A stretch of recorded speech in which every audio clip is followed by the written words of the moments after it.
ఆదాని వ్యవహారంపై BRS working president KTR ప్రశ్నించారు.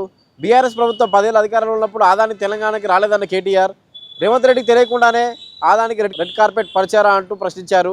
మొత్తానికి ఆదాని వ్యవహారం తెలంగాణ రాజకీయాల్లోనూ ప్రకంపనలు రేపుతోంది. భారతదేశంలోని అన్ని రాజకీయ పక్షాలు కూడా నిన్నటి నుంచి ఈ ముఖ్యమైన అంశం మీద మాట్లాడుతూ ఉన్నాయి. దాని గురించి మా పార్టీ వైఖరి, అదేవిధంగా ఇవాళ భారతదేశంలో ఉన్న అటు కేంద్ర ప్రభుత్వంలోని బీజేపీని ఇటు కాంగ్రెస్ పార్టీని కూడా కొన్ని సూటి ప్రశ్నలు మా పార్టీ తరఫున తెలంగాణ ప్రజల పక్షాన అడగాలని ఈ పత్రికా సమావేశాన్ని నిర్వహిస్తూ ఉన్నాం. అదానీ గారి బండారం మళ్ళీ అంతర్జాతీయ స్థాయిలో బయటపడింది. అమెరికా నుంచి ఆఫ్రికా వరకు ఇవాళ ఈ అదానీ వ్యవహారం ప్రకంపనలు సృష్టిస్తూ ఉంది. గతంలో దర్యాప్తు సంస్థలు జోక్యం చేసుకోవాలని కోరినా, జాయింట్ పార్లమెంటరీ కమిటీ వేయాలని కోరినా ఎన్నడూ ప్రభుత్వం పట్టించుకోలేదు. ఈరోజు అమెరికాలోని ఒక కోర్టు మరి స్పష్టంగా ఇక్కడ జరిగింది ఇది, ఇందులో డబ్బులు చేతులు మారాయని చెప్పిన తర్వాత ఇది మొదటిసారి కాదు, రెండవసారి అదానీ వ్యవహారంలో గతంలో హిండెన్బర్గ్ రిపోర్ట్తో ఒకసారి, ఇప్పుడు రెండవసారి ఈ న్యూయార్క్ కోర్టు ఏదైతే తీర్పిచ్చిందో దానివల్ల భారతదేశ ప్రతిష్ట అంతర్జాతీయ స్థాయిలో మసకబారిన మాట వాస్తవం. సరే, దాని వెనకాల ఉన్న పెట్టుబడిదారులు, ఎంతోమంది ఇన్వెస్టర్లు, పబ్లిక్ లిస్టెడ్ కంపెనీలలో పెట్టుబడి పెట్టిన కొంతమంది మదుపరులు అంటే ఇన్వెస్టర్లు, చిన్న వాళ్ళు కూడా నష్టపోయినారు. కాకపోతే ఒకటి మాత్రం వాస్తవం, గత 10 ఏళ్ల పాటు కేసీఆర్ గారి ప్రభుత్వం తెలంగాణలో ఉన్నంతకాలం అదానీ ఎంత ప్రయత్నం చేసినా, ఎన్ని రకాలుగా ఆనాడు మమ్మల్ని కన్విన్స్ చేసే ప్రయత్నం చేసినా, ఆనాడు నేను పరిశ్రమల శాఖ మంత్రిగా కూడా ఉన్నాను, ఏనాడు కూడా మేము ఈరోజు అక్కడ కేంద్రంలో బీజేపీ, ఇక్కడ రాష్ట్రంలో రేవంత్ రెడ్డి గారు ఎర్రతివాచి పరిచే ఏదైతే స్వాగతం పలికారో మేము మాత్రం ఆ పని చేయలేదు. ఎన్నడూ ఆయన నిబంధనలకు మేము ఒప్పుకోలేదు. ఒకటి వాస్తవం, రేవంత్ రెడ్డి ప్రభుత్వం రాగానే మరి బడాబాయ్ ఆదేశం ఇచ్చినట్టున్నారు, చోటాబాయ్ అమలు చేసినట్టున్నారు. వెంటనే 12,400 కోట్ల ఒప్పందాలు కుదిరినాయని చెప్పి చాలా ఘనంగా తెలంగాణ ప్రభుత్వం, కాంగ్రెస్ ప్రభుత్వం జనవరి నెలలో ఈ సంవత్సరంలోనే ప్రకటనలు గుప్పించింది. అందులో 5,000 కోట్ల రూపాయలతో గ్రీన్ ఎనర్జీ కోసం 2 పంప్డ్ స్టోరేజ్ యూనిట్లు, అదేవిధంగా 5,000 కోట్లతో 2 డేటా సెంటర్లు, 1,400 కోట్లతో అంబుజా సిమెంట్స్ ఫ్యాక్టరీ, 1,000 కోట్ల రూపాయలు ఇంకొక ఏరోస్పేస్ రంగంలో అని చెప్పి వారు ఆనాడు 12,400 కోట్ల రూపాయలకు సంబంధించిన ఎంఓయూలు, మెమరాండమ్ ఆఫ్ అండర్స్టాండింగ్స్ చేసుకున్నట్టుగా ముఖ్యమంత్రి గారు చాలా ఘనంగా చెప్పారు. తదనంతరం చూస్తే మీరు ఏం జరిగింది అని చూస్తే ఈ జనవరి మాసం తర్వాత ఈ సంవత్సరంలో తెలంగాణ విద్యుత్ సంస్థలను అదానీ గారికి అప్పజెప్పే ప్రయత్నం కూడా ముఖ్యమంత్రి గారు చేశారు. అందులో భాగంగా చిట్ చాట్ అని పెట్టి ఆ చిట్ చాట్లో ఓల్డ్ సిటీలో బిల్లుల వసూలు అదానీ గారికి శాంపుల్గా పైలట్గా అప్పజెప్తున్నాము, తదనంతరం ఎట్లా ఉంటుందో చూద్దాం అంటూ డిస్కామ్ల ప్రైవేటీకరణ చేసి అల్టిమేట్గా అదానీ గారికి అప్పచెప్పాలనే కుట్రకు కూడా రేవంత్ రెడ్డి గారు ఆనాడే ఆలోచన కూడా చేసినారు. ఇక మొత్తం అక్కడ రామన్నపేటలో, యాదాద్రి జిల్లా రామన్నపేటలో ఆ మండల ప్రజలు మొత్తం వ్యతిరేకిస్తుంటే ఇక్కడ వద్దు సిమెంటు పరిశ్రమ, కాలుష్యం వస్తుంది, ఇక్కడ నుంచి ఆ కాలుష్యం మొత్తం పోయి మళ్ళీ మూసీలోనే పడుతుంది, ఏ మూసీనైతే మీరు ఉద్ధరిస్తామంటున్నారో ఆ మూసీకి మళ్ళీ ఈ మురికి మీరే అంటించిన వాళ్ళు అవుతారు, వద్దు ఇక్కడ సిమెంటు పరిశ్రమ అని చెప్పి రామన్నపేటలో వేలాది మంది ప్రజలు, మా నాయకులు చిరుమర్తి లింగయ్య గారితో సహా, స్థానికంగా ఉండే ఇతర పార్టీల నాయకులతో సహా వేలాది మంది ప్రజలు ఆందోళన చేసిన ప్రజాభిప్రాయ సేకరణ విషయంలో మరి దాన్ని కూడా బలవంతంగా కేవలం బడాబాయ్ ఆదేశం, చోటాబాయ్ అనుసరించి దాన్ని కూడా అప్పచెప్పే ప్రయత్నం, అక్కడ ప్రజాభిప్రాయ సేకరణ కూడా ఒక ప్రహసనంగా, ఒక తంతుగా ముగించే ప్రయత్నం చేసినారు. స్కిల్ యూనివర్సిటీ దానికి సడన్గా అదానీ గారి మనసు విశాలమయ్యి హృదయం వైశాల్యం పెరిగి 100 కోట్ల రూపాయలు స్కిల్ యూనివర్సిటీకి భారీ విరాళం వారు అందజేసినారు. ఇవన్నీ ఒక కుట్రకు ఒక స్పష్టమైన ఎజెండాకు తార్కాణంగా మేము భావిస్తూ ఉన్నాం. తెలంగాణలో ఇవాళ 12,400 కోట్లు అని చెప్పి మరి ఒక కొత్త అదానీ సామ్రాజ్యాన్నే విస్తరణలో భాగంగా ఇక్కడ పలు రంగాల్లో సిమెంట్లో కావచ్చు, డిస్కామ్లో కావచ్చు, ఏరోస్పేస్లో కావచ్చు, ఇంకో దానిలో కావచ్చు వారు తీసుకొచ్చే ప్రయత్నం చేసినారు. ఈరోజు వాస్తవం ఏంటి అంటే మరి ఒకవైపు ఏమో ఇక్కడ కాంగ్రెస్ ప్రభుత్వం రేవంత్ రెడ్డి గారేమో ఎర్రతివాచి పరిచి అదానీ గారికి సకల మర్యాదలు చేసి 4 గంటల పాటు రేవంత్ రెడ్డి గారి ఇంట్లో 1 కాదు 2 కాదు 4 గంటల పాటు భోజనానంతరం సమావేశము, సుదీర్ఘ సమాలోచనలు ఇవన్నీ జరుగుతూ ఉన్నాయి. ఈ వ్యాపార సామ్రాజ్య విస్తరణ ఒకవైపు జరుగుతూ ఉంటే మాకు ఆశ్చర్యాన్ని కలిగించేది ఏంటంటే పెద్దలు చెప్తారు శివుడాజ్ఞ లేదే చీమైన గుట్టదంటారు. అట్లాగే కాంగ్రెస్ పార్టీలో హైకమాండ్ ఆజ్ఞ లేదే ఏమీ జరగదు. ఇప్పుడు సంవత్సరం అవుతుంది, ఇంతవరకు మంత్రివర్గ విస్తరణే దిక్కులేదు. ఎందుకంటే అది హైకమాండ్ గ్రీన్ సిగ్నల్ రాలే.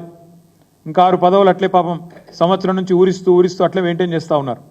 అట్లా మరి మంత్రివర్గ విస్తరణకే ఒప్పుకొని హైకమాండు, మంత్రివర్గ విస్తరణకే గ్రీన్ సిగ్నల్ ఇవ్వని హైకమాండు వారి ఆదేశం లేకుండానే అదానీ గారితో ఈ ఒప్పందాలన్నీ జరుగుతూ ఉన్నాయా? ఈ విషయంలో తప్పకుండా కాంగ్రెస్ పార్టీ సమాధానం చెప్పాలని చెప్పి మేము డిమాండ్ చేస్తూ ఉన్నాం. చిన్న నామినేటెడ్ పదవులు, మంత్రివర్గం కూడా కాదు, కార్పొరేషన్ చైర్మన్లు, డైరెక్టర్లు, కూడా డైరెక్టర్లు, ఇట్లాంటి డైరెక్టర్ల పదవులు ఉంటాయి. వాటికి కూడా హైకమాండ్ ఆజ్ఞ లేని జరగదు. కాంగ్రెస్ పార్టీ కల్చర్ అది. మరి అట్లాంటిది వేల కోట్ల ఒప్పందాలు, అది కూడా అదానీ లాంటి పారిశ్రామికవేత్త ఎవరినైతే రాహుల్ గాంధీ గారు రోజు విమర్శిస్తుంటారో ఆయనతో ఒప్పందాలు ఊరికైనా జరుగుతాయా? ఇది కాంగ్రెస్ పార్టీ సమాధానం చెప్పాలని చెప్పి మేము డిమాండ్. రాహుల్ గాంధీ గారే చెప్పారు స్వయంగా, పారిశ్రామికవేత్తలు ఎవరు ఊరికైనా విరాళాలు ఇవ్వరు, కోయి ఐసే 30-40 కరోడ్ నహీ దేతా.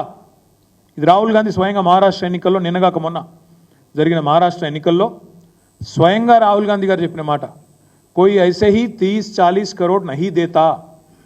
ఊరికనే 30-40 కోట్ల విరాళాలు ఎవరు ఇవ్వరు, ఏదో పెద్దది ఆశించే వ్యాపార ప్రయోజనాల కోసమే అందులో నీకింత నాకింత అని చెప్పి ఇస్తారు అని రాహుల్ గాంధీ గారే స్వయంగా చెప్పారు. మరి 30-40 కోట్ల ఎవరు ఉత్తగీయకపోతే 100 కోట్లు అదానీ గారు విరాళంగా ఇస్తున్నానంటే మరి ఇక్కడ కాంగ్రెస్ ప్రభుత్వం తీసుకున్నది కదా.